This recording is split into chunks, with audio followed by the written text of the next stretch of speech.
Cette semaine, on va toucher un peu encore sur ces choses, sur les maquillages, et après on va aller à l'accoutrement ou à l'habillement. La sanctification, nous avons vu comment elle s'opère. Nous avons vu pourquoi la nécessité de la sanctification, Dieu nous la demande, et comment elle s'opère dans l'esprit, dans l'âme et dans la chair.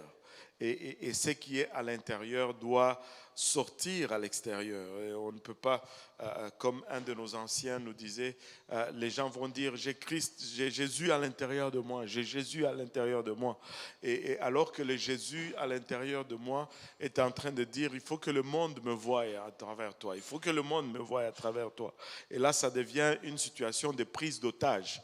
C'est comme si on a pris Jésus en otage à l'intérieur de nous. On ne veut pas qu'il soit visible ou qu'il sorte dehors. Mais il faut que Jésus soit visible dehors. Amen. Alléluia. Il faut que les gens puissent le voir à travers de nous. Amen. Et comment ils vont le voir, c'est par comment nous nous présentons. Et je vais me limiter à dire dans le cadre de Explorons la parole de Dieu que, bref, un homme ne s'habille pas comme une femme et une femme ne s'habille pas comme un homme. Et l'homme et la femme ne se décorent pas comme le monde demande que l'on se décore, mais l'homme et la femme vont se décorer selon le standard biblique. Et même, il y a une époque où on ne pouvait même pas parler de la décoration pour les hommes. Mais aujourd'hui, le monde est devenu tellement, les gens sont devenus tellement efféminés que on doit parler des maquillages et de toutes ces choses même pour les hommes. Et j'étais en train de vous dire l'autre jour que ça me choque quand je vois des hommes qui ont des manicures. C'est choquant. C'est choquant. C'est bon, anyway. Et l'homme doit avoir une conduite et la femme doit avoir une conduite. Et Dieu a mis ces choses pour nous aider à gérer maintenant. Pardon, je suis encore un peu fatigué, désolé. Dieu nous donne ces préceptes pour pouvoir gérer maintenant tous les éléments ou les émotions ou tout ce système qui a été mis en nous pour que nous devenions des créatures parfaites, exceptionnelles, mais parce que notre nature est déchue maintenant.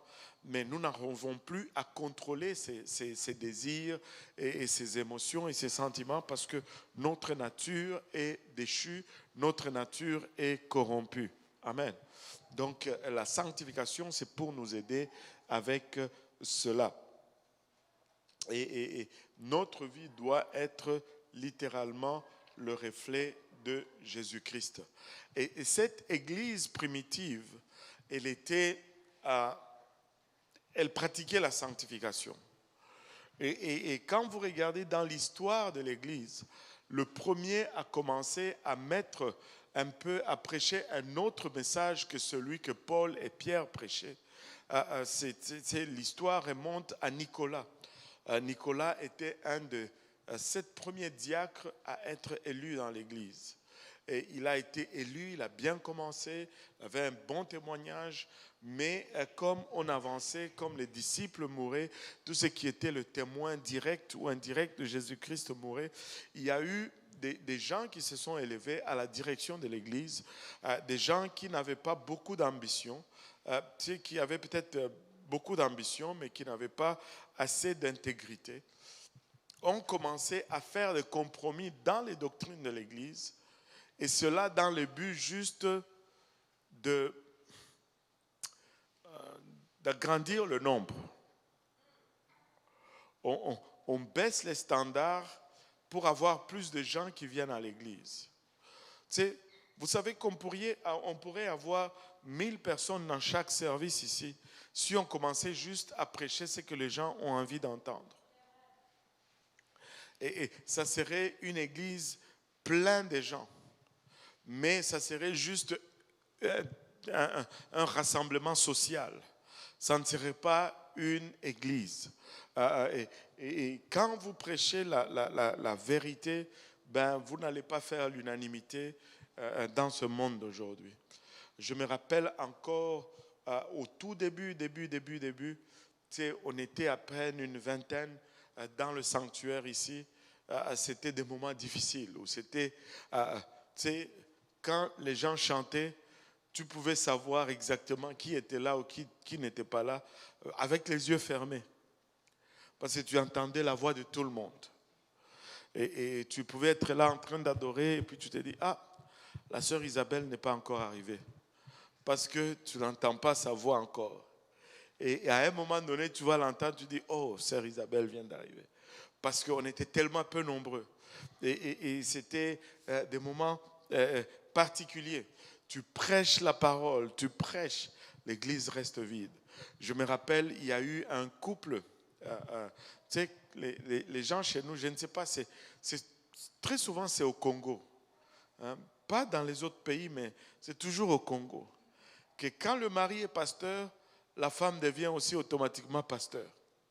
Est-ce que c'est comme ça chez vous aussi? En Côte d'Ivoire, au Cameroun? Donc, monsieur est pasteur, madame est aussi automatiquement pasteur. C'est pas comme ça dans la parole de Dieu. Amen. Et ce n'est pas comme ça dans la parole de Dieu. Anyway, et ils sont venus, c'était papa pasteur et maman pasteur tel.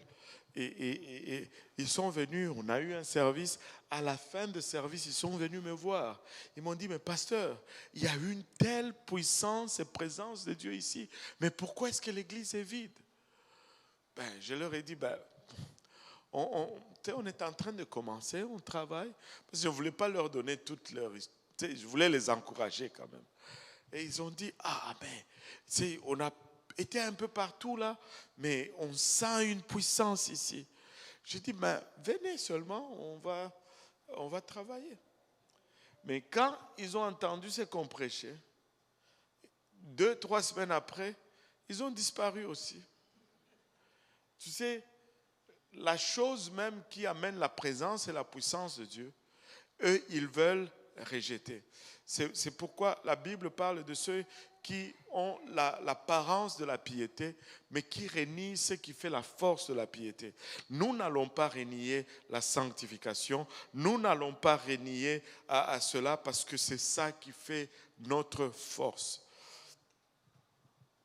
Je me rappelle l'histoire d'un de nos pasteurs qui était aux États-Unis et il dit qu'il y a eu un moment, 2 dames ont commencé à venir dans son église. Et c'est ce genre de personnes qui, quand ils arrivent quelque part, ils veulent tout changer, tout contrôler. Vous savez, un bon conseil, quand vous arrivez quelque part, prenez au moins le temps d'observer. On ne peut pas partir d'ici et aller ailleurs et commencer à demander que là où on va, qu'on fait comme on faisait ici. Ça ne marche pas. Les gens font les choses d'une certaine façon, des fois, c'est parce qu'il y a une bonne raison. Tu vois. Et là, ces dames sont allées là et après quelques 3-4 semaines, ils ont demandé une audience avec le pasteur. Et là, ils se sont assis dans son bureau et lui ont dit ceci: pasteur, nous avons circulé dans plusieurs églises ici. Mais tu as l'église la plus puissante dans toute la ville. Mais si tu veux que ton église augmente en nombre, il y a 2 choses que tu dois laisser tomber. Si tu arrêtes d'enseigner sur la sanctification et si tu arrêtes d'enseigner sur l'unicité, tu vas avoir la plus grande église de la ville. Et lui, les regarde et dit, mesdames, vous savez, vous avez vous-même dit qu'on a l'église la plus puissante ici. Vous savez qu'est-ce qui fait que cette église soit la plus puissante? C'est parce qu'on prêche la sanctification et c'est parce qu'on prêche l'unicité. Et les choses qui font que l'église est ce qu'est mais les gens sont en train de lutter et de combattre. Aujourd'hui, vous allez voir qu'il y a même une autre tendance dans la chrétienté. Ils vont tous te dire, ils sont pour la sanctification. Mais quand tu regardes les détails de cette sanctification, ce n'est plus la sanctification là, de la parole de Dieu. C'est juste une assertion mentale. Mais quand l'Église a commencé avec Nicolas à laisser tomber la sanctification, beaucoup de choses sont parties et ce n'est que plus tard qu'ils se sont réalisés combien l'Église avait perdu. Maintenant, au milieu de tout cela, il y a une autre chose qui s'est passée. L'Église a commencé à être persécutée. La première des choses à faire, c'était on va les écraser, on va les exterminer, on va les faire peur. Et la persécution de l'Église est devenue intense. Mais cette Église primitive, comme toute Église, avait cette particularité. Plus on la persécutait, plus elle devenait plus forte et plus elle grandissait. Maintenant, si on regarde même l'histoire de notre Église, ici l'Église francophone, il y a un temps où on a connu beaucoup de persécutions. C'est juste le fan. Moi, ça ne me dérange pas. Vous avez peur que ce soit une bombe qui va exploser. James Bond n'est pas ici. Amen. Alléluia. Et il y en a qui vont probablement s'en rappeler, peut-être les simplistes, les Yannick, ils vont se rappeler de cette époque-là où il y avait une forte persécution sur l'Église. Et la persécution ne venait pas, même pas de l'extérieur, mais ça venait des familles. Moi, je recevais des appels du Cameroun qui me disaient, si tu oses mettre tes pieds ici, tu vas connaître la prison. Oui. Et on était persécutés. Mais vous savez quoi? En ces temps-là, malgré l'Église était en feu. On baptisait les gens à chaque heure, même de la nuit. Je me suis fait réveiller, je pense, plus de fois que d'autres. À 11h, minuit, 1h du matin, pasteur, il y a quelqu'un qu'on doit baptiser. Mais où est-ce que vous étiez? On était en train de jouer au Scrabble et puis ça s'est transformé en une étude biblique et puis des fois j'ai prié, Seigneur, commence encore à persécuter ces jeunes. Commence encore à les persécuter.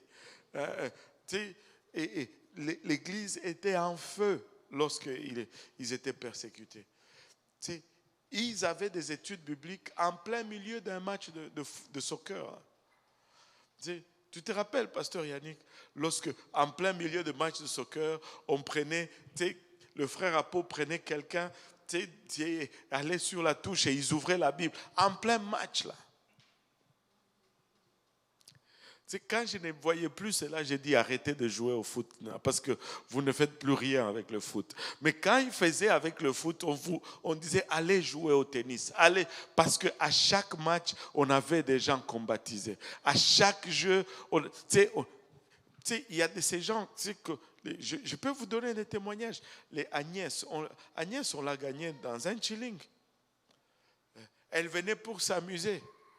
Mais dans l'amusement, là, il y avait la Bible là, qui était juste là à côté. Et les gens, les jeunes, mais c'était le moment où tu rencontrais les membres de famille. Et je vous dis, la persécution, là, c'est réel. Tu rencontres quelqu'un, là, tu sens déjà une oppression, tes nerfs sont tendus parce que tu ne sais pas qu'est-ce qui va sortir de ces rencontres-là. Tu sais, j'ai rencontré des parents que je devais prier avant d'aller les voir pour avoir juste le courage d'aller. Mais là, on n'est plus persécuté. On est devenu trop à l'aise à Sion. Hein? Nous sommes à l'aise à Sion. Seigneur, persécute, relâche la persécution. et vous savez, il y a un principe. Attends, je vais m'égarer un peu. Je peux m'égarer un peu. Regardez avec moi un peu.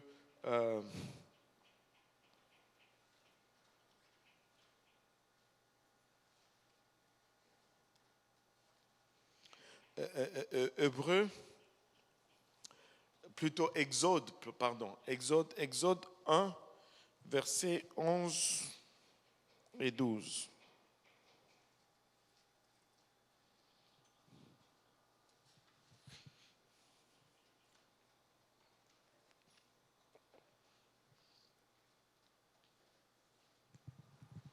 Et l'on établit sur lui des chefs de corvée afin de l'accabler de travaux pénibles. C'est ainsi qu'il bâtit les villes de Python et de Ramsès pour servir de magasin à Pharaon. Mais plus on l'accablait, plus il se multipliait, et s'accroissait. Et l'on prit en aversion les enfants d'Israël. Plus on l'accablait, plus il se multipliait et plus il s'accroissait. Et plus on mettait la pression sur le peuple, plus le peuple se multipliait.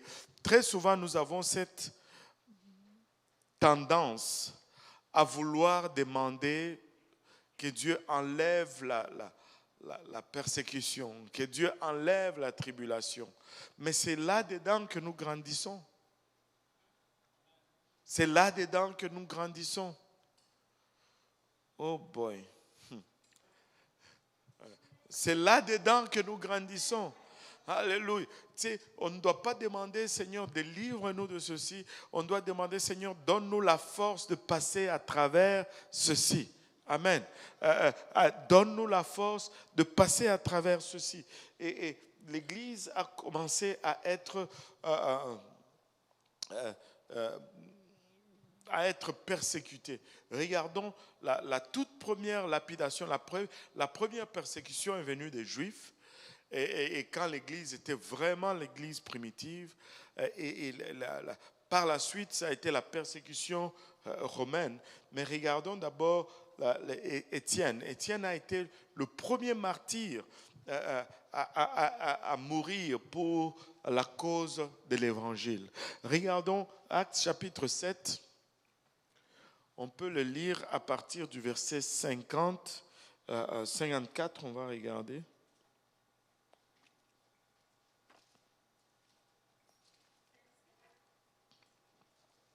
Acte 7, 54.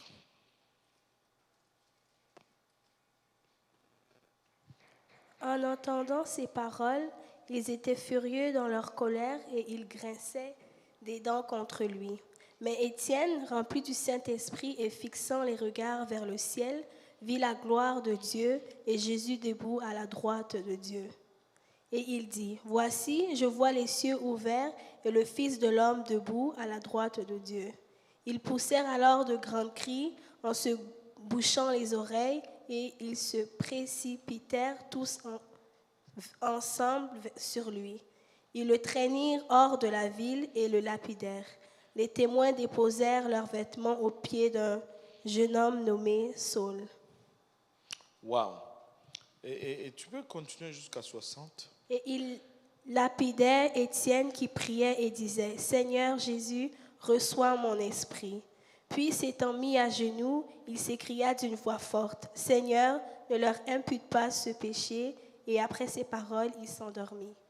Après ces paroles, il s'endormit. Et ça, c'est le tout premier chrétien à mourir pour la cause de l'Évangile. Et ce passage est toujours utilisé par ceux qui font la promotion de la Trinité pour dire, mais là, voici une image où on voit Jésus et Dieu, l'un à côté de l'autre. Hein. Parce que la Bible nous dit qu'il vit Jésus debout à la droite de Dieu. Donc, Jésus debout à la droite de Dieu. Et là, qu'est-ce qu'on fait avec ça? Mais regardons d'abord avec Étienne. Étienne était dans le même groupe qui a été choisi par Nicolas. Acte 6, le chapitre juste avant. Les 7 premiers diacres ont été choisis et Étienne faisait partie de ce groupe-là. Et il a été la première personne à être lapidé et à mourir à cause de l'évangile. Maintenant, si on lit le contexte de la raison pourquoi ils ont lapidé Étienne, parce que Étienne leur a, si tu vois le message d'Étienne, il commence depuis Abraham. Il dit comme votre père Abraham a quitté son pays, Ur en Chaldée, il est venu. Donc il n'est pas juste venu avec une histoire sans tête ni queue, il a commencé dès le début. Et il a amené ça jusqu'à Jésus-Christ pour démontrer comment Jésus-Christ était le Messie. Et au fait, pour un juif, quand tu dis loin ou le Messie, tu es en train de dire justement, c'est l'incarnation de Dieu, c'est Dieu dans la chair. Et ils lui disent qu'il leur prêche, il leur fait la démonstration que Jésus était littéralement Dieu manifesté dans la chair. Et quand ils ont entendu cela, la Bible nous dit que ils ont frémi de rage dans leur cœur et ils grinçaient les dents contre lui. Non seulement ils étaient pleins de colère, mais leur colère s'est transformée en rage au point où ils grinçaient les dents contre lui. Ce sont des expressions fortes pour démontrer un mécontentement extrême. Une haine littéralement. Mais lui qui était plein de Saint-Esprit et ayant les yeux attachés sur le ciel, et là je lis de la version Darby, je vais revenir à la version Ségon, et fixant le regard vers le ciel, la Bible nous dit, est-ce qu'on peut lire le verset 55 encore, juste pour commencer à placer les bonnes choses à la bonne place? Mais Étienne, rempli du Saint-Esprit et fixant les regards vers le ciel, vit la gloire de Dieu et Jésus. Attends d'abord. Hein?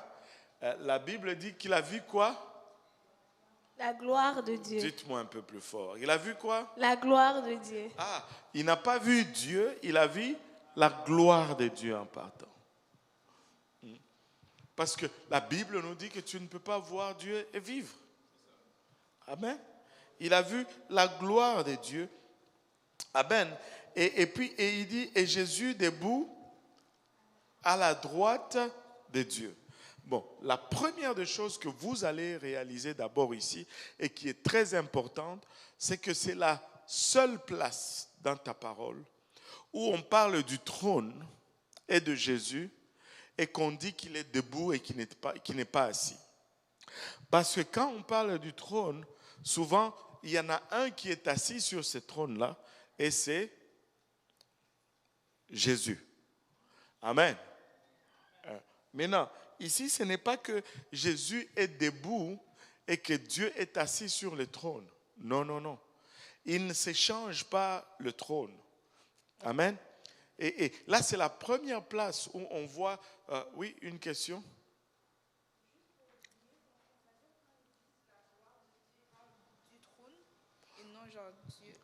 Oui, c'est à ça que je vais en venir. Ouais. Je vais arriver. Parce que les gens vont dire, Étienne a fixé le regard vers le ciel, il a vu le ciel s'ouvrir, il a vu Dieu et Jésus debout à la droite de Dieu. Ce n'est pas ce que ça dit. Il n'a pas vu Dieu, il a vu la gloire de Dieu et Jésus debout à la droite de Dieu. Maintenant, quand il dit déjà qu'il a vu la gloire de Dieu, c'est vraiment le premier élément de réponse. Amen. Et c'est le premier élément de réponse et la bonne compréhension. Et quand il dit Jésus est debout à la droite de Dieu, ce n'est pas que Dieu est là et puis Jésus est debout à sa droite. Parce que quand on se réfère à la gloire, on comprend ce que la droite signifie. Si Jésus est debout à la droite de Dieu, cela signifierait que Dieu n'est plus omniprésent. Moi, j'ai une droite parce que je suis limité à une situation, à une location géographique. Parce que je me limite ici, ma droite est là. Je vais poser une question. Pensez-vous que Dieu est ici dans ce lieu? Vous êtes sûr? À 100%? Bon, maintenant, si on vous demandait là où vous êtes assis, là, êtes-vous assis à la droite ou à la gauche de Dieu? Qu'est-ce que vous allez répondre? Hein? Comment ça, aucun? Vous êtes à gauche ou à droite? Tu sais, on ne peut pas dire qu'on est à la droite de Dieu et qu'on parle d'une position physique. C'est impossible parce que Dieu est esprit. Amen. Dieu est esprit et non seulement Dieu est esprit, Dieu est omniprésent. Il est en même temps à gauche, il est en même temps à droite, il est en même temps en avant, il est en même temps en arrière, il est en même temps dedans. Amen. Je ne peux pas dire, quand je parle de Dieu, je ne peux pas dire Dieu est là et puis moi je suis là. À moins que ce soit une manifestation de Dieu. Mais je ne peux pas dire Dieu. Si Étienne avait dit, il est à droite de la manifestation de Dieu, là j'allais dire, c'est une position physique. Mais il a dit, il est à la droite de Dieu. Amen. Oui. Le micro est là.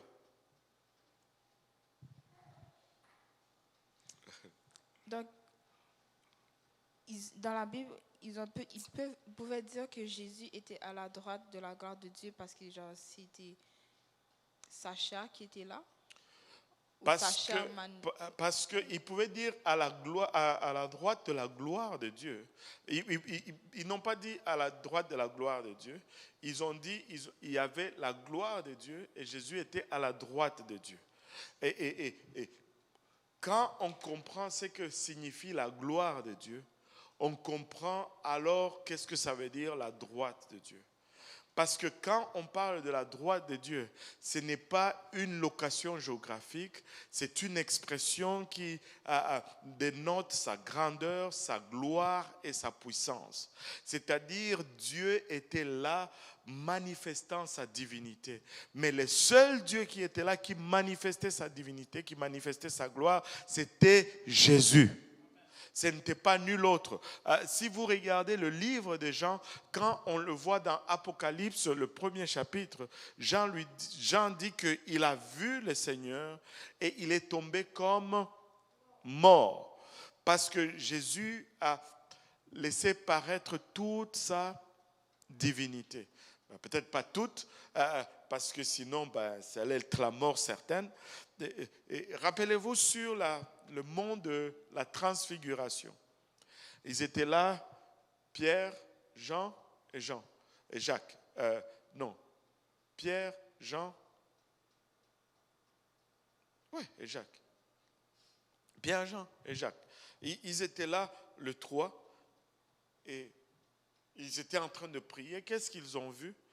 Tout à coup, c'est comme si ces vêtements devenaient lumineux. Amen. Ses vêtements commençaient à devenir lumineux. Et là, d'un côté, il y avait Moïse et de l'autre côté, il y avait Élie. Amen. Les deux qui étaient morts déjà bien longtemps. Et tu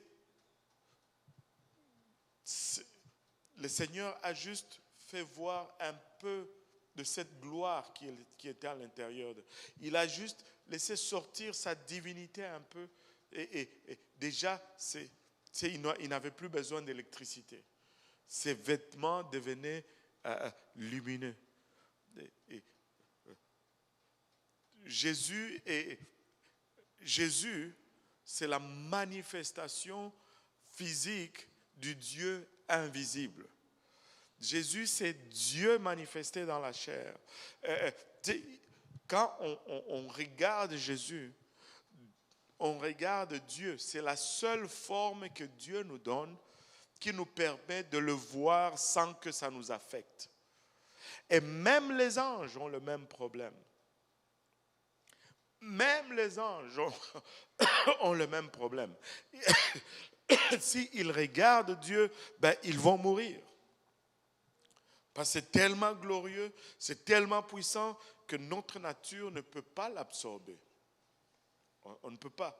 Et quand la Bible parle de la droite de Dieu, ça parle de la gloire de Dieu, ça parle de la puissance de Dieu.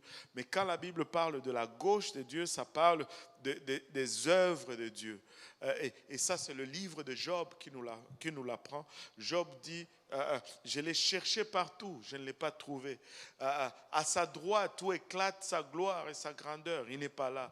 À sa gauche, où sont ses œuvres, il n'est pas là non plus. Mais je sais, Job dit, qu'il connaît le chemin que j'ai pris. Des fois, quand tu cherches Dieu, tu ne le ressens pas. Laisse-moi te dire que tu peux être tranquille parce qu'il sait exactement où tu es. Il sait exactement où tu vas. Il connaît le chemin que tu as pris parce que rien n'échappe à son contrôle.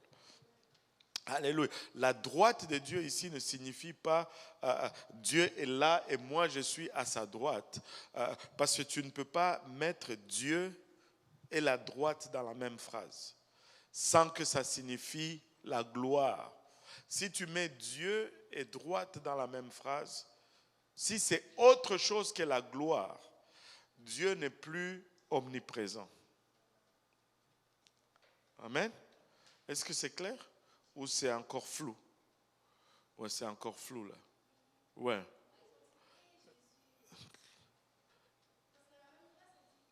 Oui. Ça c'est pour moi ça? Ok. Oh, jus d'ananas. Oh my goodness. Si je commence à bégayer, vous allez savoir c'est pourquoi.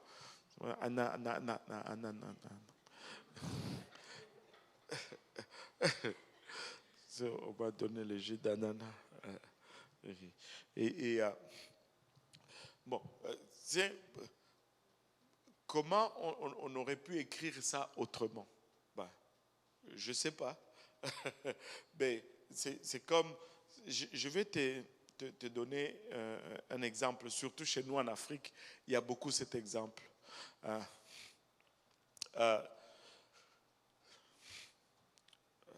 Je cherche la phrase d'introduction.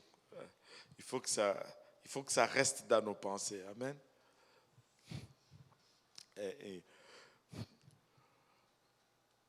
Levez-vous pour accueillir l'entrée de son Excellence, Monsieur le Président de la République et le commandant des chefs et le commandant de l'armée. Ce n'est pas deux personnes que tu accueilles là. C'est la même personne, mais on énumère les titres, on énumère les rôles qu'il joue. Et ce ne sont pas c'est le président de la République et le maréchal des armées. Tu sais, on va mettre... Moi, je ne suis pas fort en français, mais je sais que théologiquement parlant, Jésus est l'incarnation du Dieu vivant. Alors, et si on le lit à d'autres places, c'est Jésus qui s'assoit sur ce trône. Maintenant, s'il est debout là, cela ne veut pas dire que Dieu est assis sur le trône là.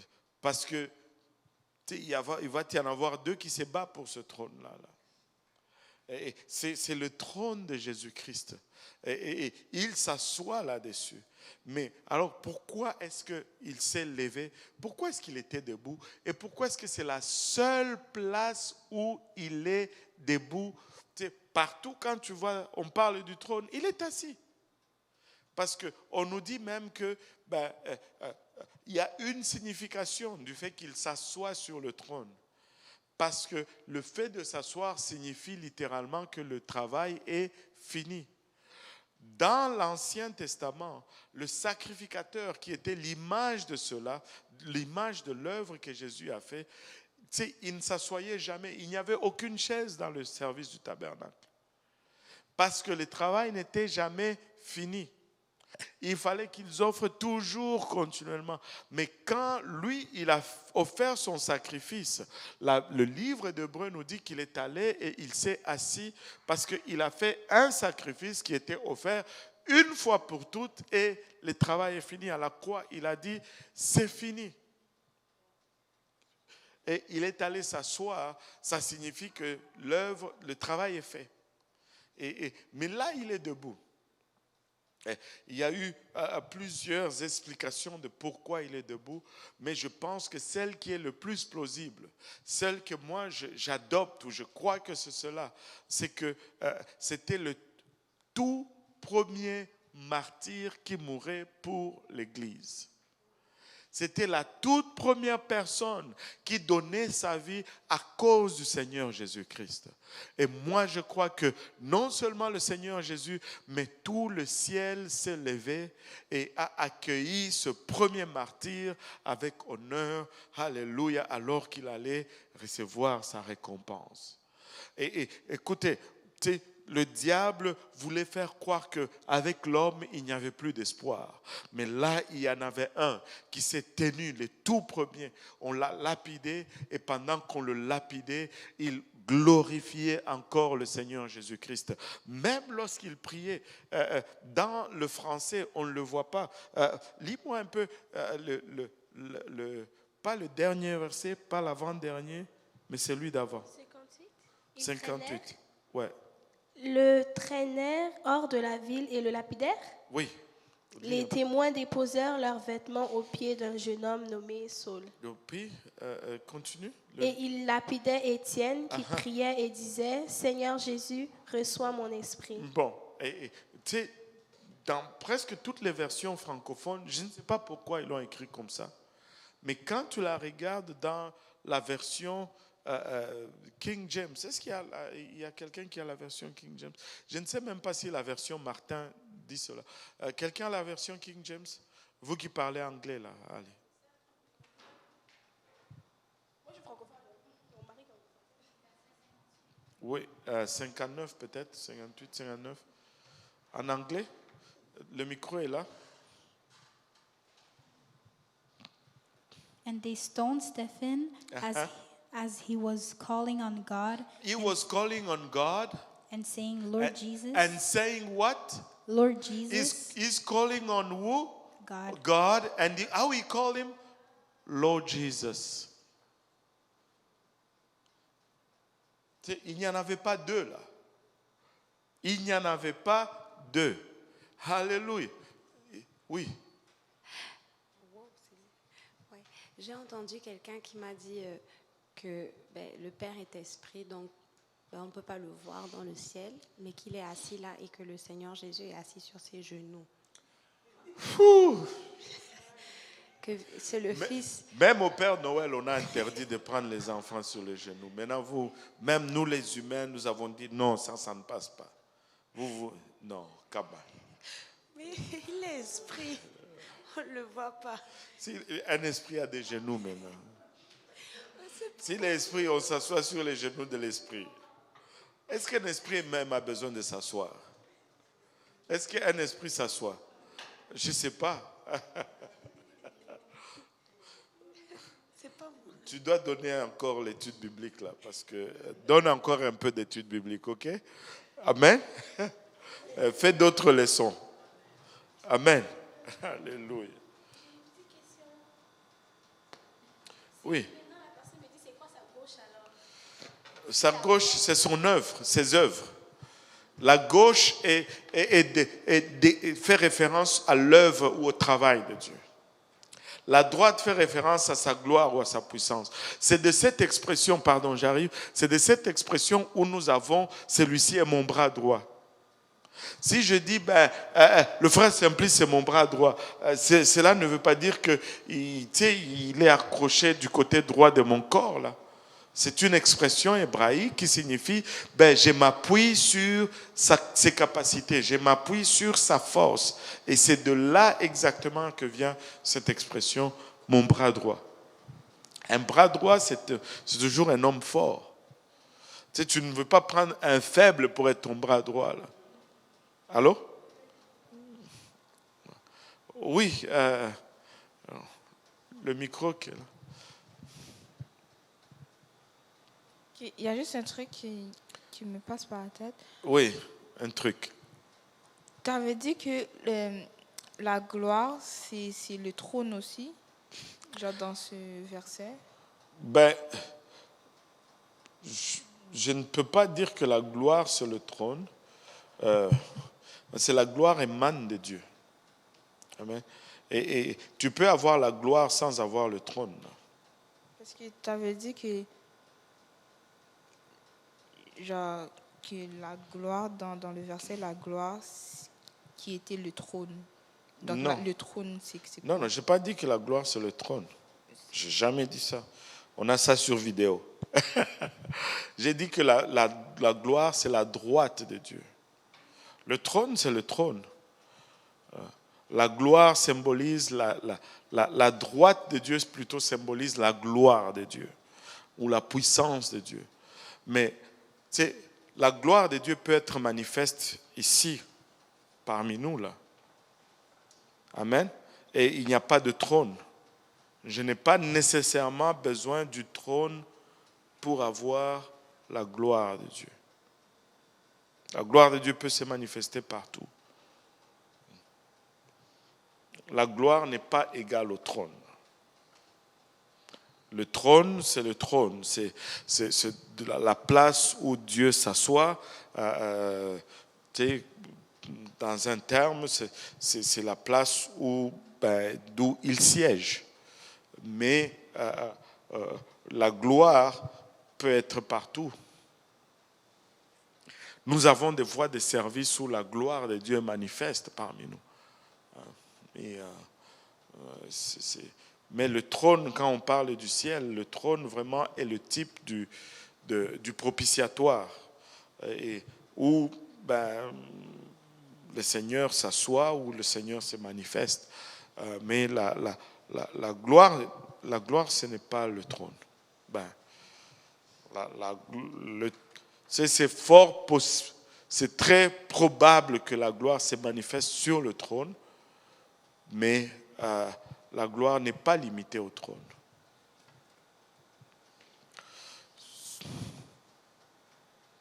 Ou c'est...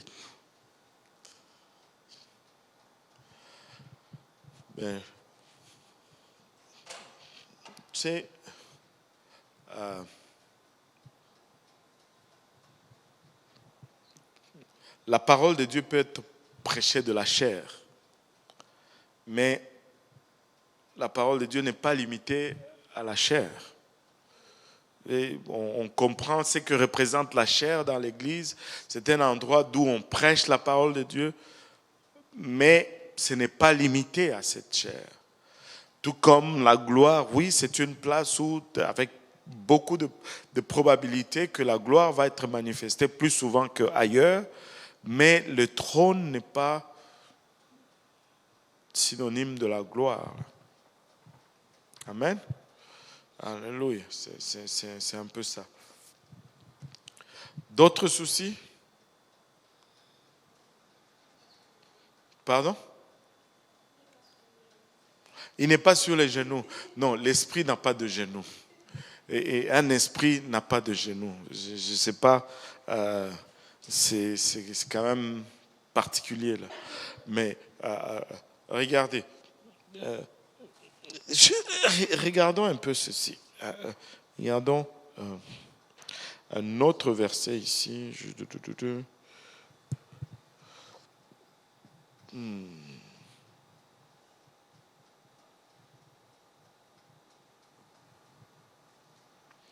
Regardons ensemble un peu.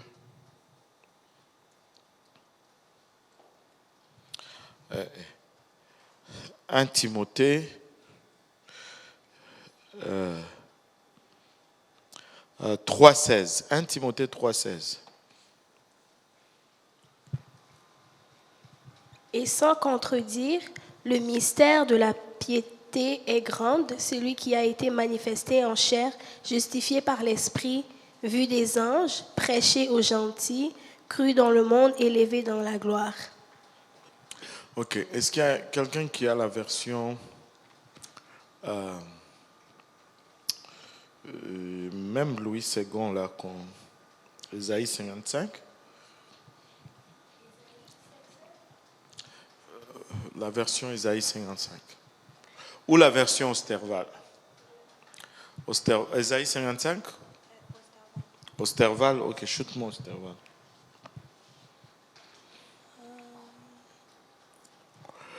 Quelqu'un d'autre peut chercher la version Ésaïe 55? Il n'y a personne qui a une Bible Ésaïe 55 ici.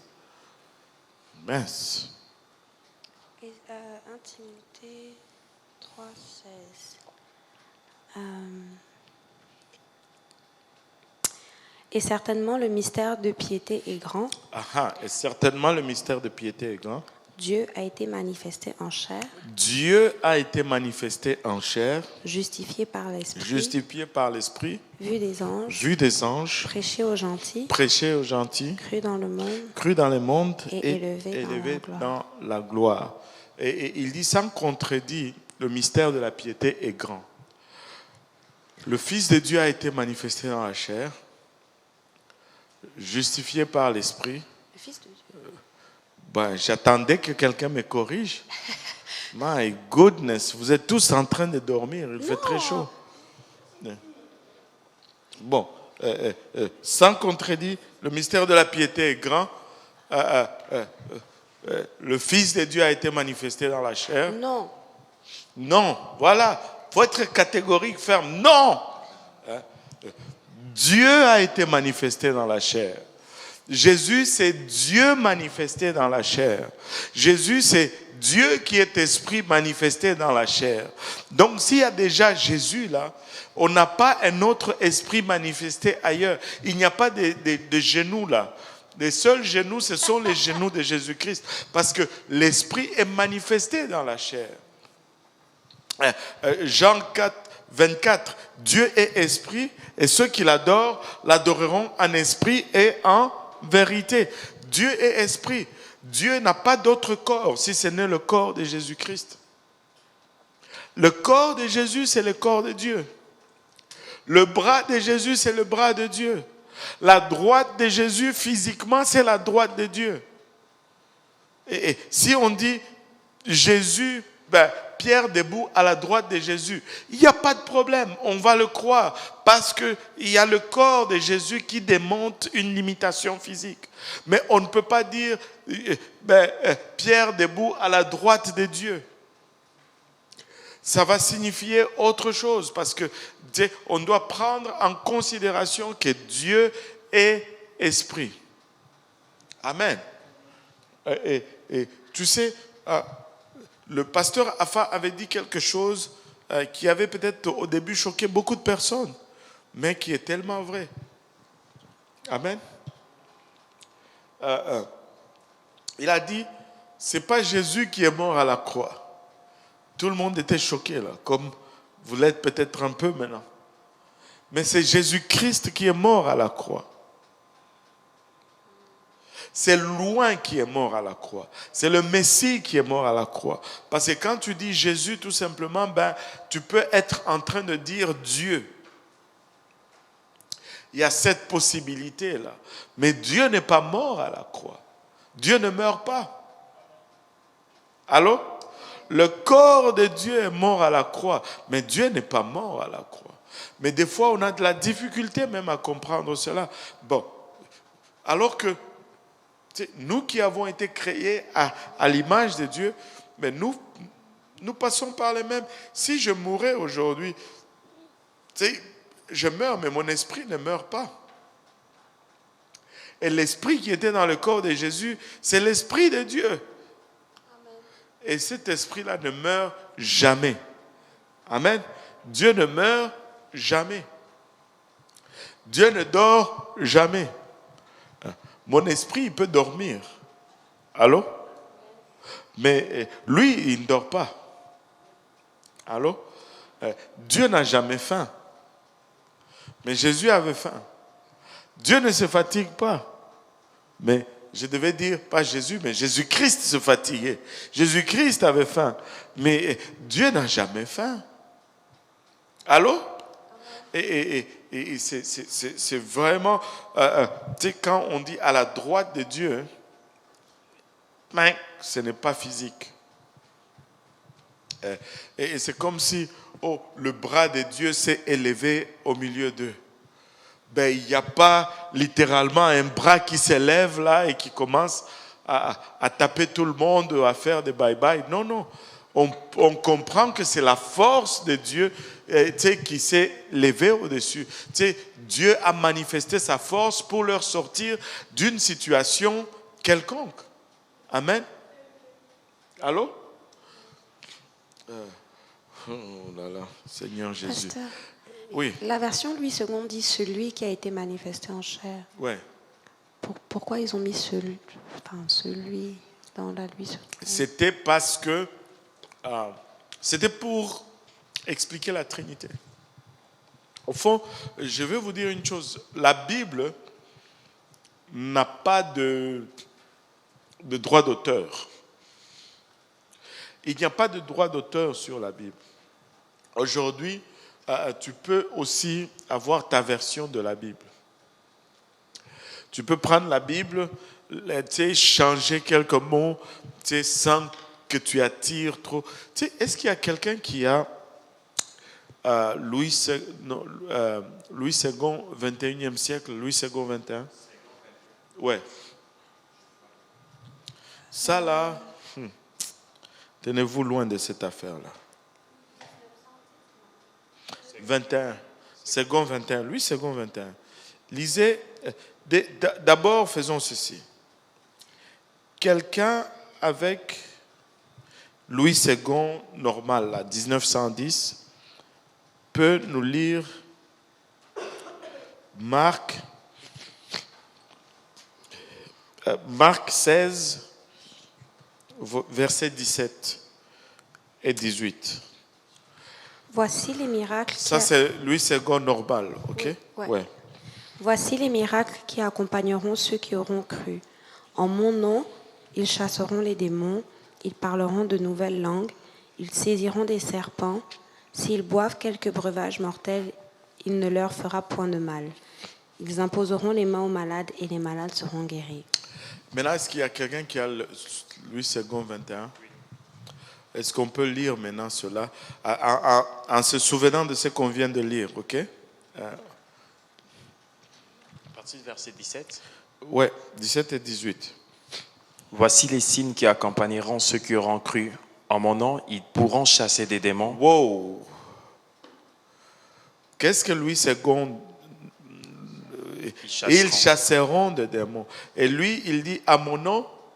Ils pourront chasser des démons. C'est deux choses différentes, là. Continue. Parler des nouvelles langues, attraper des serpents, et s'ils boivent un breuvage mortel, celui-ci ne leur fera aucun mal. Ils imposeront les mains sur les malades et ceux-ci seront guéris. C'est l'original a la connotation d'une certitude. Mais on arrive au 21e siècle, ça devient une probabilité. Une probabilité n'est pas une certitude. parce que Ève est passée d'une probabilité d'une certitude à une probabilité, elle est tombée dans le piège du diable. Elle a dit, nous pourrions mourir. Alors que Dieu avait dit, le jour où tu en mangeras, tu mourras.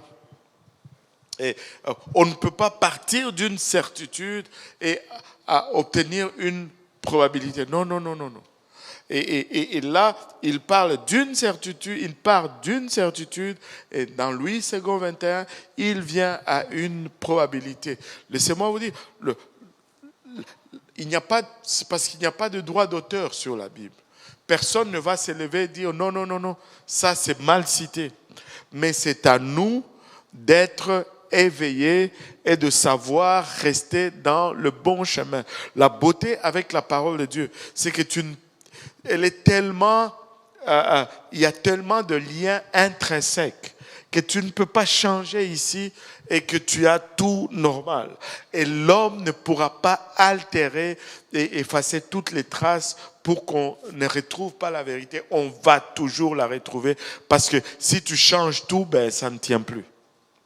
Et si tu changes ici, ça ne marche plus ici. Si tu changes ici, ça ne marche plus là-bas. Et même à des places où tu ne soupçonnerais pas, elle est écrite comme ça. C'est parce que Dieu l'a écrit comme ça. Il dit que lui-même, il nous promet, je pense que c'est le psaume 12, regardons un peu psaume 12, 7 et 8. Psaume 12, 7 et 8. Et pas Louis II 21. Amen.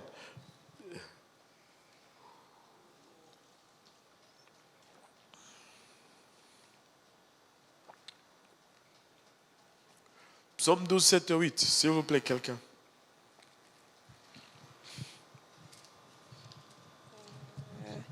Les paroles de l'Éternel sont des paroles pures. Sont des paroles pures. Un argent éprouvé sur terre au creuset. Et 7 fois épuré. 7 fois épuré. Toi, Éternel, tu les garderas. Tu les préserveras de cette race à jamais. À jamais. Il préserve sa parole. Ce n'est pas un homme ne peut pas détruire la parole de Dieu. Tu ne peux pas corrompre la parole de Dieu parce que Dieu préserve sa parole. Nous avons cette promesse de sa part qu'il va préserver sa parole à jamais. À jamais. Et c'est pourquoi quand ils changent ici, des fois, ils vont changer, mais ça devient encore plus accentué que ce que c'était avant. Tu sais, je peux vous donner une chose. Matthieu 28, 19. Lisez un peu Matthieu 28, 19. Oh my goodness, aujourd'hui, on a oublié la persécution. Là, on est dans l'établissement de la véridité de la Bible. Là. On va retourner à l'église persécutée, même le lundi prochain. Mais adressons d'abord ça, parce que là, c'est là. Ça nous est tombé dessus. Amen. Allez, faites de toutes les nations des disciples, les baptisant au nom du Père, du Fils et du Saint-Esprit. Vous savez, on n'aime pas tellement baser notre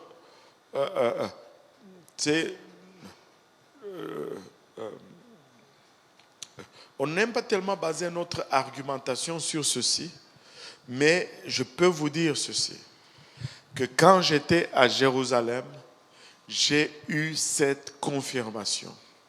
On est allé, on a visité une de vieilles églises de l'époque. C'était à la place de la Nativité. Et il y a une de vieilles églises où il y avait des moines qui restaient là. On a visité, il y avait des fresques qui parlaient d'un moine qui s'appelait Eusebio. Et Eusebio est connu pour avoir préservé une des versions qui disait littéralement que le Matthieu 28, 19 l'original, c'était aller fêter toutes les nations, les disciples, les baptisants au nom du Seigneur Jésus. Et que ça a été altéré par la suite pour faire la promotion, encore une fois, de la Trinité. Mais, même dans leur altération, ils ont enlevé seulement Jésus, ils ont mis Père, Fils et Saint-Esprit, ils ont oublié de mettre le nom au pluriel. Et moi, je pense que ce n'est pas un hasard, c'est Dieu qui a fait que ça soit comme ça. Et même avec leur altération, on peut quand même prêcher la pleine vérité. Vous savez pourquoi? Parce que Dieu préserve sa parole de cette génération à jamais. À jamais.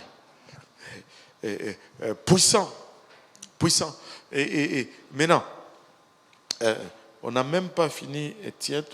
On peut retourner maintenant à Étienne. Alléluia. Étienne est lapidé.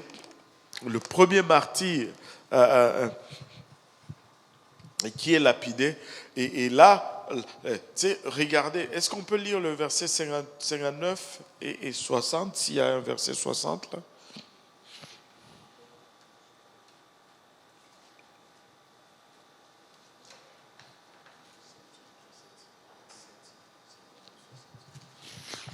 Et il lapidait Étienne qui priait et disait, « Seigneur Jésus, reçois mon esprit. » Puis, s'étant mis à genoux, il s'écria d'une voix forte, « Seigneur, ne leur impute pas ce péché. » Et après ces paroles, c'est le verset 58 que je cherchais. Ils traînaient hors de la ville et le lapidèrent. Les témoins déposèrent leurs vêtements aux pieds d'un jeune homme nommé Saul. Et les témoins déposèrent leurs vêtements au pied d'un jeune homme nommé Saul. Et lui, il était un des persécuteurs en chef. Et vous savez, des fois, on va se plaindre des temps difficiles. Et surtout de nos jours, nous sommes devenus des vrais plaignards. Hein. On va se plaindre pour tout. Même pour ceux qu'on n'a pas vraiment besoin de se plaindre.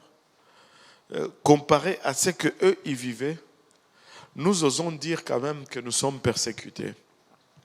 Quelqu'un rit de ton habillement au travail. « Oh, pasteur, je suis tellement persécuté. » Eux, ils se faisaient manger par des lions. Oublie les vêtements, là. Ils se faisaient lapider. C'était grave. Mais et tout cela, oui, c'était négatif. Mais il y avait quelque chose de positif qui est sorti de là. Il y a même certaines tendances qui vont enseigner que la persécution a été permise par Dieu. Parce que l'Église était devenue très confortable à Jérusalem. Ne soyons pas trop confortables juste entre nous-mêmes. Parce que le commandement de Dieu, c'est aller. Et aller, c'est le contraire de rester sur place. Amen. Alléluia. Maintenant, mais regardez le résultat. Le premier résultat de la persécution, on le voit dans Actes chapitre 8, dans le tout premier verset. Il y eut ce jour-là une grande persécution contre l'église de Jérusalem. Et tous, excepté les apôtres, se dispersèrent dans les contrées de la Judée et de la Samarie. Continue jusqu'au verset 4. Des hommes pieux ensevelirent Étienne et le pleurèrent à grand bruit. Saul, de son côté, ravageait l'église. Pénétrant dans les maisons, il en arrachait hommes et femmes et les faisait jeter en prison. Ceux qui avaient été dispersés allaient de lieu en lieu, annonçant la bonne nouvelle de la parole. Waouh! Ceux qui avaient été dispersés, regardez le verset 4, allaient de lieu en lieu et qu'ils faisaient quoi? Énonçant la parole du Seigneur. Ils étaient à Jérusalem, ils étaient tranquilles, mais la parole ne s'est pas dispersée. Mais quand la persécution est venue, ils ont été forcés de sortir. Et quand ils sont sortis, c'est comme ça que la parole du Seigneur a commencé à se répandre partout. la parole du Seigneur a commencé à se répandre partout. Des fois, le Seigneur va permettre certaines choses pour nous sortir de notre zone de confort. Est-ce que maintenant, on va juste rester dans notre zone de confort jusqu'à ce que le Seigneur nous envoie une persécution? Non. Si nous pouvons juste sortir de nous-mêmes, prendre l'initiative et commencer à évangéliser, on peut éviter que le Seigneur nous force la main. Amen. Alléluia. Donc, nous devons évangéliser. Allô? Nous devons évangéliser. Notre style de vie doit être l'évangélisation. Nous devons prêcher l'évangile. Nous devons partager cette parole à tous ceux qui respirent. Amen. À tous ceux qui respirent. Nous devons le partager dans nos travails, dans nos écoles, dans nos quartiers, dans notre autobus, dans notre métro. Nous devons le faire. Nous devons le faire.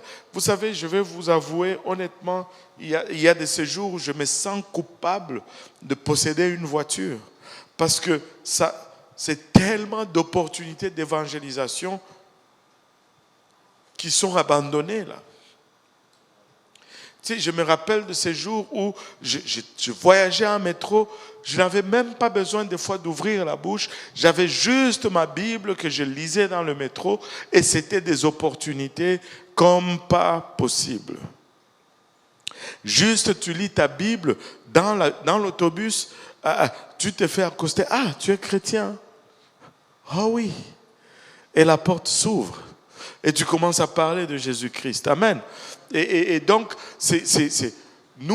notre style de vie doit être l'évangélisation. Nous avons une sœur ici qui travaille, je ne veux pas dire qui travaille dans un hôpital quelque part. Elle évangélisait tellement les gens à l'hôpital que l'hôpital l'a pris, ils l'ont donné premier avertissement, deuxième avertissement, mais elle continuait quand même. Mais finalement, ils ne pouvaient pas la chasser, mais ils l'ont mis dans des bureaux. Maintenant, elle doit juste... Là,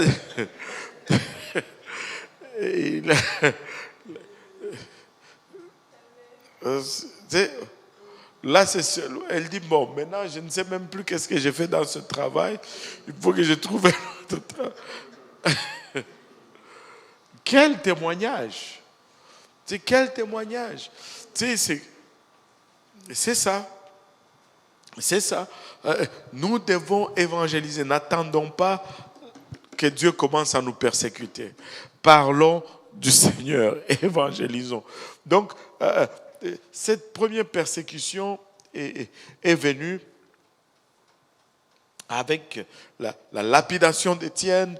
Et là, tout le monde a été éparpillé. On va parler de la deuxième persécution un peu plus tard, qui va venir un peu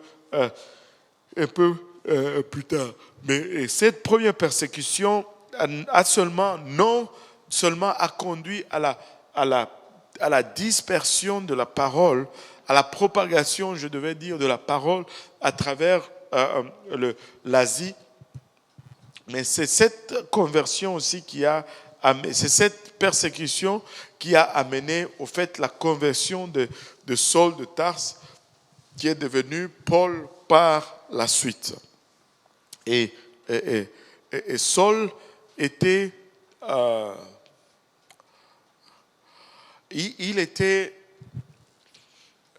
un juif, mais pas n'importe quel juif, un vrai de vrai.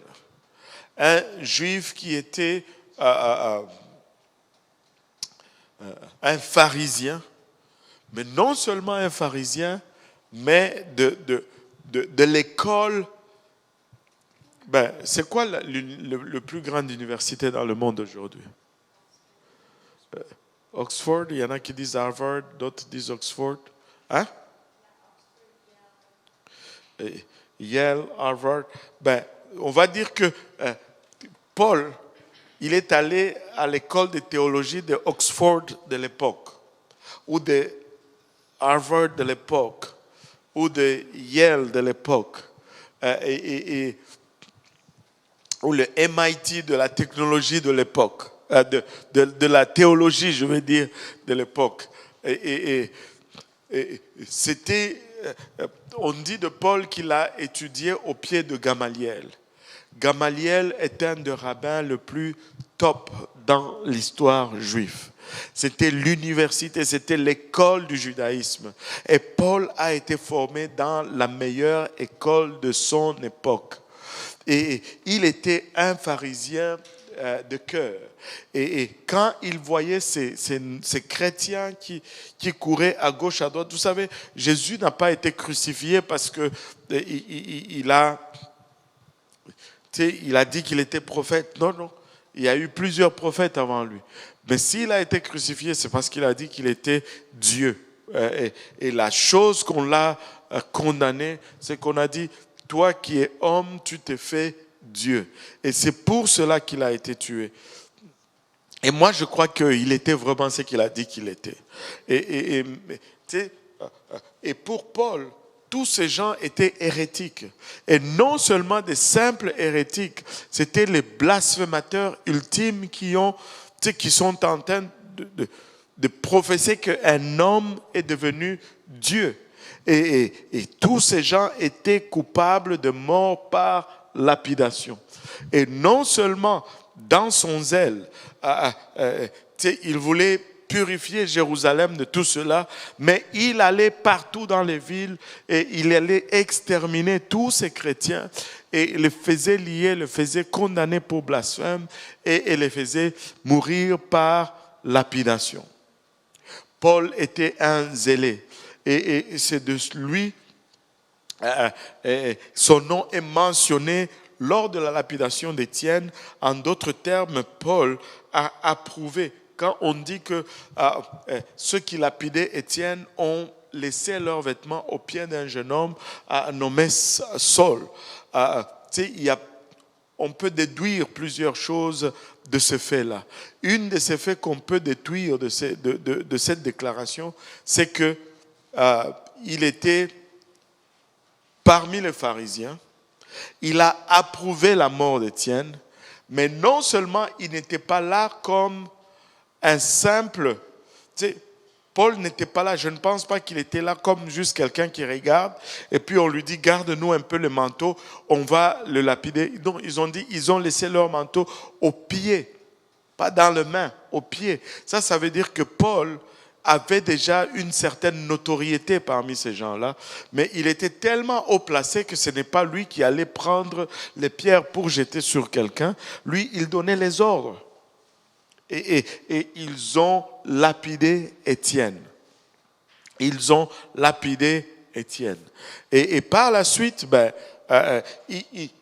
il a organisé lui-même des expéditions pour attraper les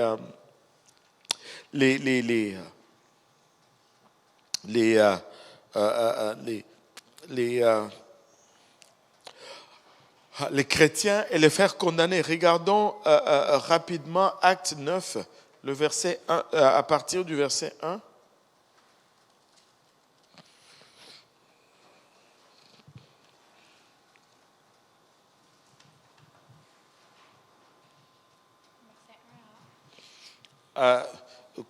Lis et puis je vais t'arrêter. Cependant, Saul, respirant encore la menace et le meurtre contre les disciples du Seigneur, se rendit chez le souverain sacrificateur et lui demanda des lettres pour les synagogues de Damas, afin que, s'il trouvait des partisans de la nouvelle doctrine, hommes ou femmes, il les amenât liés à Jérusalem. Comme il était en chemin et qu'il approchait de Damas, tout à coup une lumière venant du ciel resplendit autour de lui. Il tomba par terre et il entendit une voix qui lui disait « Saul, Saul, pourquoi me persécutes-tu » Il répondit « Qui es-tu, Seigneur » Et le Seigneur dit « Je suis Jésus que tu persécutes. Il te serait dur de regimber contre les aiguillons. » Tremblant et saisi d'effroi, il dit « Seigneur, que veux-tu que je fasse » Et le Seigneur lui dit « Lève-toi, entre dans la ville et on te dira ce que tu dois faire. » On te dira ce que tu dois faire. Là, une chose très importante ici. Le Nouveau Testament, le livre des Actes est écrit Dans quelle langue? Le grec. Amen. C'est écrit en grec. Maintenant, Paul est en train de raconter son histoire ici, et tout ceci est écrit, le récit de son histoire est écrit en grec. Et la Bible nous dit qu'il respirait encore la vengeance. Il avait encore le goût d'exterminer ces hérédits, ces hérétiques, je veux dire. Et là, il demande les lettres pour aller exterminer tous ceux qui étaient à Damas. Et on lui donne, mais quand il est sur la route, la Bible nous dit que tout à coup, une lumière qui vient du ciel a resplendi autour de lui et il est tombé à terre de son cheval.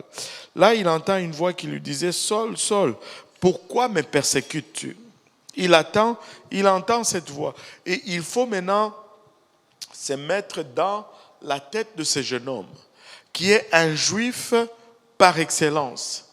Il connaît un seul Dieu. Amen. Et il est en train de persécuter des gens parce que des gens disent que ce seul Dieu, c'est maintenant un charpentier qui se promène partout dans les villes de Nazareth. Et au point où cette assimilation le pousse à tuer, tellement que c'est ancré en lui. Maintenant, regardons ici, quand lui-même, il raconte maintenant cette histoire, comment il a été,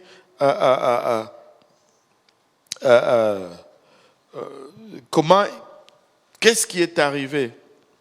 Regardez, Acte 22, à partir du verset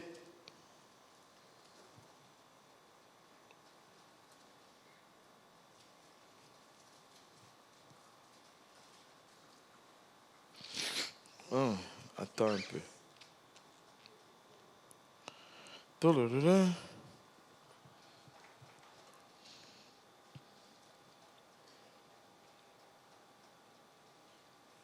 Peut-être le verset 6. Il y a quelque chose que je cherche.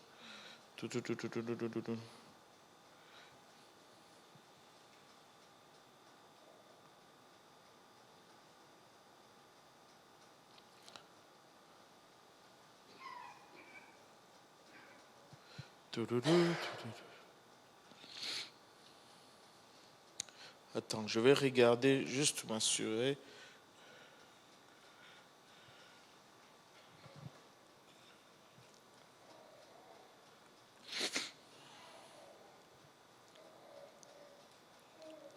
Bon, c'est le même chapitre. On va commencer, c'est plus haut. Verset 1. Hommes, frères et pères, écoutez ce que j'ai maintenant à vous dire pour ma défense. Lorsqu'ils entendirent qu'il leur parlait en langue hébraïque, ils redoublèrent de silence. Et Paul dit, « Je suis juif, né à Tars, en Cilicie, mais j'ai été élevé dans cette ville-ci. » Pause. Pardon, je viens de le trouver. Regarde, Acte 26.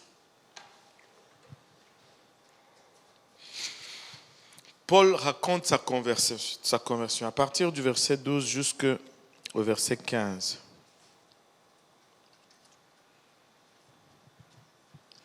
C'est dans ce but que je me rendis à Damas avec l'autorisation et la permission des principaux sacrificateurs. Vers le milieu du jour, ô roi, je vis en chemin resplendir autour de moi et de mes compagnons une lumière venant du ciel et dont l'éclat surpassait celui du soleil. Nous tombâmes tous par terre et j'entendis une voix qui me disait en langue hébraïque. J'ai entendu une voix qui me disait en langue hébraïque. Alléluia. Donc, cette voix, quand cette voix lui parlait là, c'était en hébreu. Ce n'était pas en grec. Amen. Et il y avait une raison pourquoi c'était en hébreu. Parce que lui, c'était un hébreu des hébreux. Et il y avait une identification spécifique dans cette langue qui allait faire clic dans sa tête. Et puis, la langue lui dit dans la voix hébraïque, lui dit Saul, Saul, verset 14. Saul, Saul, pourquoi me persécutes-tu? Il te serait dur de regimber contre les aiguillons. Et il dit, je répondis, Qui es-tu, Seigneur? qui es-tu, Seigneur? Et le Seigneur dit, Lui, là, c'était un hébreu de tous les hébreux. Et il était en train d'avoir une conversation dans la langue hébraïque. Et quand il, tu sais, peu importe le mot, la plupart des érudits de la Bible vont te dire que quand Paul a demandé, il a posé la question, il dit, qui es-tu, Yahweh? Et Yahweh lui répond, je suis Jésus que tu persécutes. C'est pourquoi dans tous les enseignements de Paul, il n'y a pas de duplicité. C'est pourquoi il pouvait écrire que c'est grand est le mystère de la piété. Dieu s'est manifesté dans la chair. C'est pourquoi il pouvait écrire notre grand Dieu, notre grand Dieu est sauveur Jésus-Christ. Il n'y avait pas de confusion dans la tête de Paul, que Jésus était Dieu manifesté dans la chair. Parce que lorsqu'il y a eu une voix divine qui lui a parlé, cette voix divine lui a répondu que je suis Jésus que tu persécutes.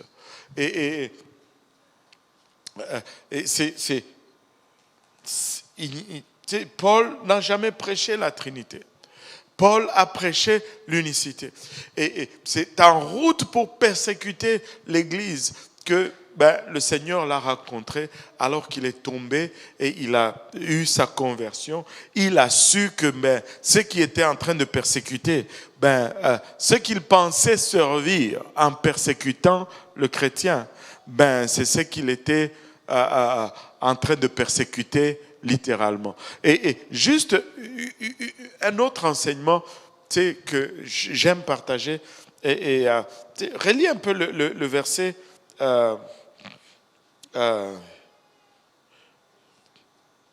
verset 14 encore.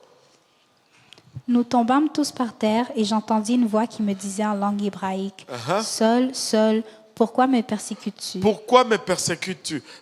Attendez un peu.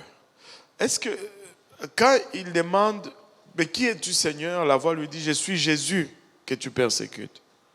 Est-ce que lui persécutait Jésus? Non, il persécutait l'Église. Il persécutait l'Église. Il tuait les chrétiens. Mais alors qu'il faisait ça, Jésus lui dit, mais c'est moi que tu persécutes. Laissez-moi vous dire, même lorsque je peux avoir raison de le dire, j'ai peur toujours de parler contre l'Église. Parce qu'à chaque fois que tu parles contre l'Église, tu parles contre Jésus. Si tu persécutes l'Église, tu persécutes Jésus. Si tu et là, je ne parle pas des bâtiments, là. Tu ne persécutes pas le bâtiment. C'est quand vous persécutez les uns les autres. S'il y a une chose triste, c'est de voir des soi-disant frères et sœurs en Christ qui se regardent comme des ennemis pires que dans le monde. Ça ne marche pas. Ça ne marche pas. Amen. Nous ne sommes pas appelés à nous persécuter. Si tu critiques l'Église, tu critiques Jésus. Paul, pourquoi me persécutes-tu? Pas Saul, pas Paul, il n'est pas encore Paul. Saul, pourquoi me persécutes-tu? Amen. Alléluia. Et on va s'arrêter là pour la persécution, pour cette première persécution de l'Église. Et on va voir Paul maintenant qui est converti. On va finaliser la conversion de Paul. On va voir comment ces persécuteurs en chef est devenu un gagneur d'âme en chef. Et très souvent, c'est ceux qui sont les plus durs contre la parole, contre l'Église, qui deviennent par après les plus dévoués pour la maison de Dieu. Je ne vous demande pas d'être dur, vous êtes déjà dedans. Amen. Donc n'essayez pas d'utiliser cela. Moi, je me rappelle, juste, je vais finir ceci, il y a un monsieur qui venait ici, qui ne venait pas ici, mais sa famille venait ici. Il était comme le grand-père de leur famille, il était comme le patriarche de leur famille. Il a persécuté ses enfants. Il a persécuté ses petits-enfants. Vous savez, quand l'église était encore là à Saint-Germain, quand on le voyait venir sur la rue, on signalait vite ses enfants et ses petits-enfants qui sortaient de l'autre côté de la porte et lui venait regarder. C'est à ce point-là où il vient les chercher dans l'église et s'ils sont là, il insulte tout le monde, il perturbe le service. Éventuellement, Dieu a touché son cœur. Il ne faut pas arrêter de prier pour ces gens-là. Le jour qu'il est venu pour se faire baptiser, il a baptisé, on l'a plongé une fois, on a dit au nom de Jésus, il est sorti, il a regardé un peu, il s'est tenu, il s'est plongé encore une autre fois lui-même. Et là, le prédicateur lui demande, mais qu'est-ce que tu fais? Il dit, parce que j'en ai tellement fait. Je voulais juste être sûr que tout est nettoyé. Tu sais, il y a une histoire similaire. Si ma mémoire est bonne, on nous a raconté une histoire similaire à la conférence générale. Le frère Gary, quelqu'un qui avait aussi fait beaucoup de choses. Et il voulait être baptisé. Et là, il dit au prédicateur, il dit, c'est quand tu me baptises, là, comment ça se passe? Il dit, je te plonge dans l'eau et puis je te ressors. Il dit, ok, je crois dans ce que tu fais, ok, mais j'en ai tellement fait.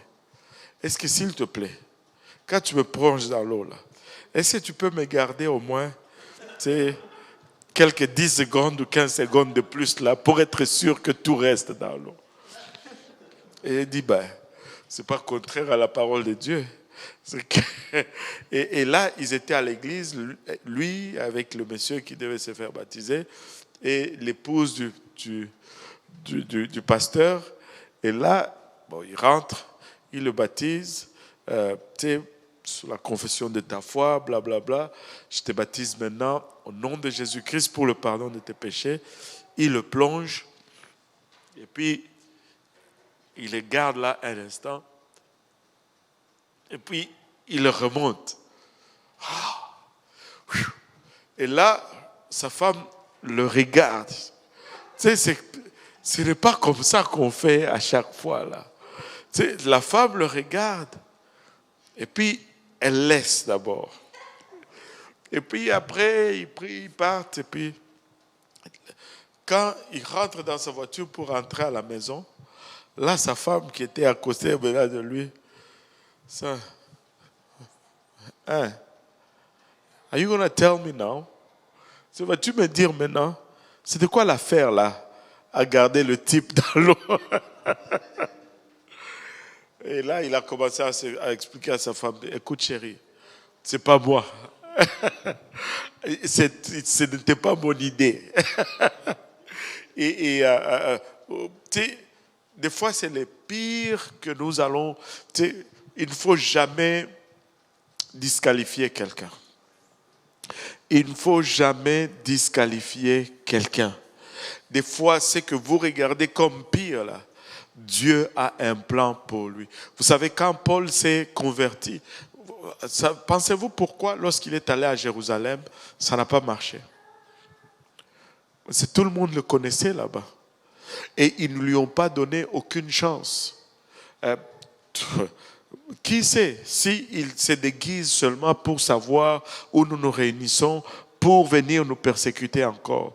Paul a eu beaucoup de difficultés. Il fallait qu'il aille à Antioche pour qu'il soit reconnu vraiment comme un vrai... Ce n'est pas Jérusalem qui a fait de Paul ce qu'il était. C'est Antioche qui est devenu la place qui a fait de Paul ce qu'il était. C'est de Antioche qu'il est parti comme missionnaire. C'est de Antioche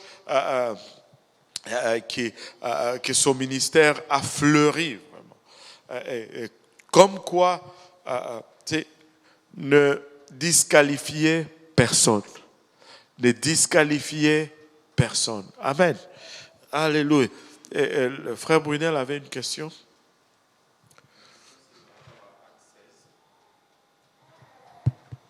Ma question, c'était par rapport à Actes chapitre 16, les versets 6. Ça dit, ayant été empêchés par les Saint-Esprit d'annoncer la parole dans l'Asie, ils traversèrent la Phrygie et les pays des Galaties. Je voulais savoir, on sait que c'est pertinent, c'est très important d'évangéliser. Admettons, on se retrouve dans une ville inconnue ou pour des vacances, peu importe la raison, et puis on s'élance à évangéliser. Parce que j'ai souvent entendu plusieurs interpréter ces versets de la mauvaise façon, comme quoi que non, tu n'as pas besoin de faire l'évangélisation dans une place spécifique tant que le Seigneur ne t'a pas parlé. Non. Mais comment vous allez expliquer Ça, c'est très facile à expliquer. L'explication est très simple. Dieu avait déjà un plan pour eux quelque part. Et c'est là où ils devaient aller.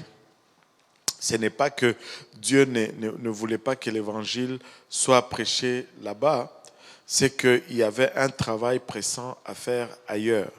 Moi, je peux donner cet exemple. Il y a quelqu'un ici qui a 50 ans qui lui reste dans la vie, Dieu sait. Il y a l'autre qui est là-bas qui va mourir la semaine prochaine, Dieu sait.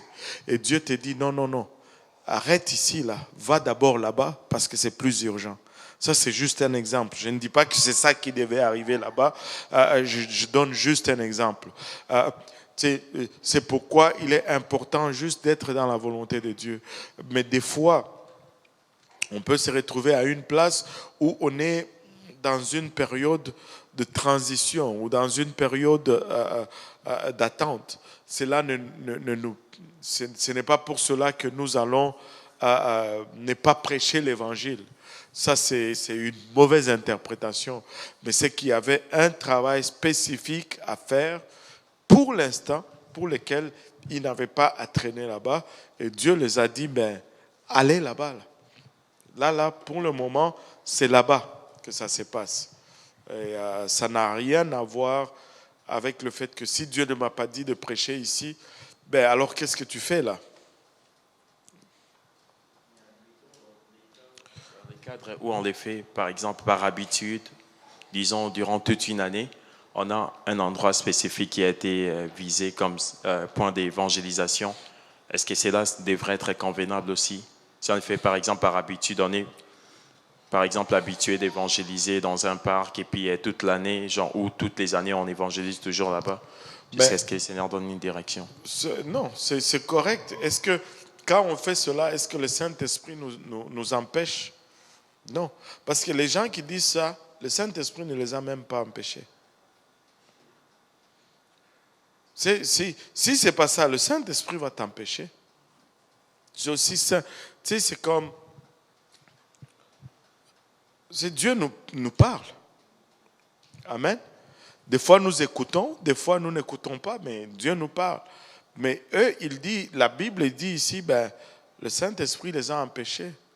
Mais on ne va pas prendre cela pour appliquer sur tout le monde, même à ceux qui le Saint-Esprit n'a pas parlé. Là. Ça ne devient pas un standard d'opération. Et on fait ce qu'on est en train de faire. Et si Dieu dit, bouge, tu bouges. Mais s'il n'a rien dit, tu continues de faire. Amen. Est-ce qu'il y a d'autres questions?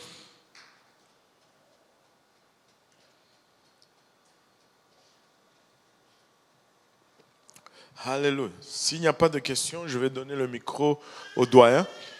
Amen. On va conclure aujourd'hui. Et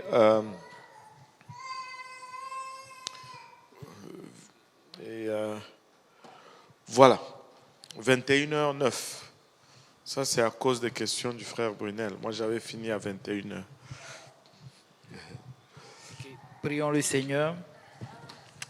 Éternel Dieu de gloire, nous te bénissons, nous te rendons grâce, nous te disons merci encore une fois, Papa, pour ta présence, Papa. Merci pour ta parole. Merci, Papa, pour tout ce que tu as fait pour nous, Papa, tout au long de cette journée, Seigneur. Nous te louons, nous te rendons grâce, Seigneur. Éternel Dieu de gloire, maintenant que nous allons nous séparer, nous te prions, Papa, que tout ce que nous avons entendu, Papa, porte fruit, Seigneur, pour aujourd'hui jusqu'à l'éternité. Éternel Dieu Tout-Puissant, Papa, permets-nous de rentrer, Papa, dans nos domiciles, Seigneur, sous ta protection, Éternel Dieu Tout-Puissant, que la prochaine fois, nous soyons encore plus nombreux, Seigneur, pour entendre, pour écouter, Seigneur, pour poser des questions, Seigneur, pour réveiller, Papa, ceux qui dorment, Seigneur, et que toute la gloire te revienne. Que le peuple de Dieu dise au nom de Jésus. Nom de Jésus. Alléluia. Il y a, je pense, un peu de nourriture qui est servie là-bas. Et donc, participons avec joie au cœur. Amen. Et voilà. Il me semble que je voulais dire autre chose, mais c'est parti. J'ai complètement oublié. Ben, ça va revenir au besoin. Amen.